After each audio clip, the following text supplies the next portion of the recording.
Hello guys, in this video I'm going to show you how to turn off the fast drag units option on the Top War Battle game application.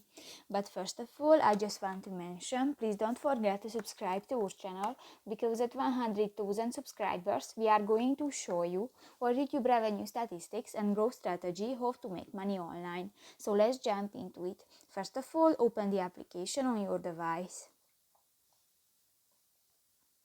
This will take a few minutes when the application is uploading.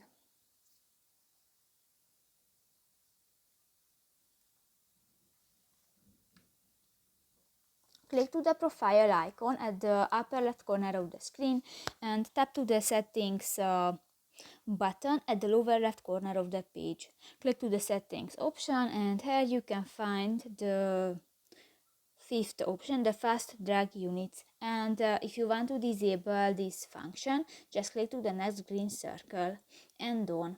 So that's pretty much it for this video guys. See you in the next one. Bye bye.